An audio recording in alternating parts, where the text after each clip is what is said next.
Hey everyone, I'm Dr. Michael Breus, the Sleep Doctor. I'm on a mission to help people get the best sleep they can, and I love hearing from you.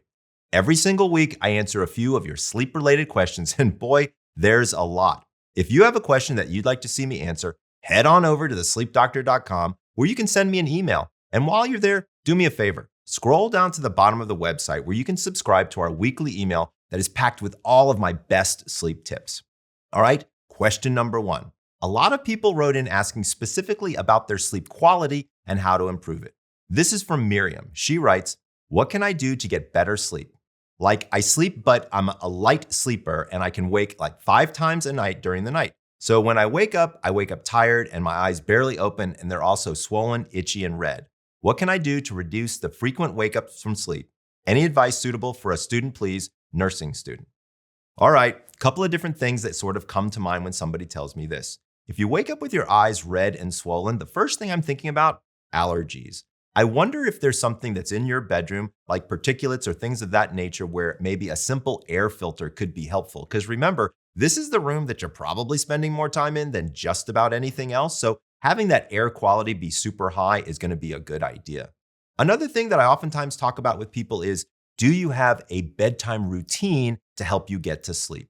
A lot of people, unfortunately, don't realize it, but you kind of need some runway to land the plane. So giving yourself a good 30 minutes before bed to slow your thoughts down, maybe take 10 minutes for things you just got to do, 10 minutes for sleep hygiene, like getting to wash your face, brush your teeth, things of that nature, and then 10 minutes for some form of meditation, relaxation, or prayer to sort of set the tone to allow you to be able to fall asleep.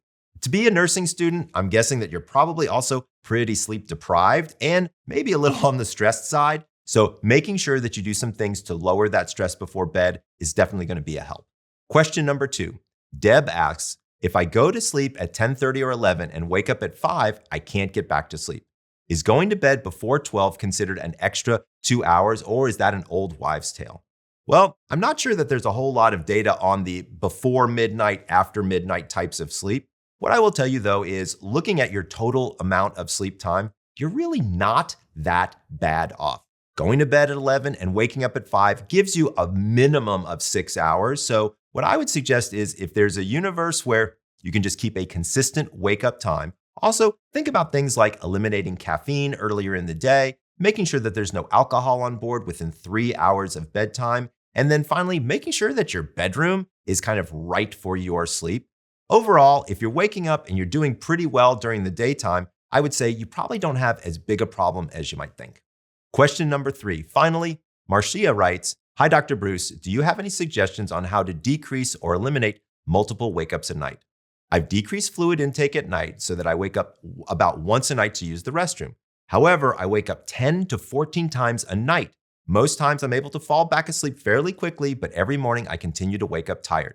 Sleep is my main priority and has been for the past 5 years. I allow for 10 hours of sleep a night, but get anywhere from 6 to 8.5 hours of sleep. Because of the constant wake-ups, I continue to feel tired and fatigued upon waking up, and I'm dragging all day, pushing myself with adrenaline, which is a cycle I'm trying hard to quit. Thanks in advance for your help." When somebody turns to me and they say they think they wake up 10 to 14 times a night, the first flag that pops in my head, sleep apnea. Now, you might not be somebody who'd think you would have something like sleep apnea, but to be fair, sleep apnea seems to come in all different shapes and sizes. When you're waking up that many times a night and feeling pretty distressed in the morning time, it's probably a good idea to talk with your doctor about getting a formal sleep study. Formal sleep studies can give us a tremendous amount of information so that we can know, is there something maybe going on with your breathing that is affecting your sleep at night, or is your brain just seem to be turning on and off? There are different pathways that you can go down, and the doctor will be able to tell you what's what. Thanks so much for all of your questions. Remember, if you have a question that you'd like to see answered, visit thesleepdoctor.com/sleep-questions. Also, be sure to subscribe to my weekly newsletter, as well as my YouTube channel, where I will be giving you the most current and relevant answers to your burning sleep questions. This is Dr. Michael Breus, the Sleep Doctor, wishing you sweet dreams.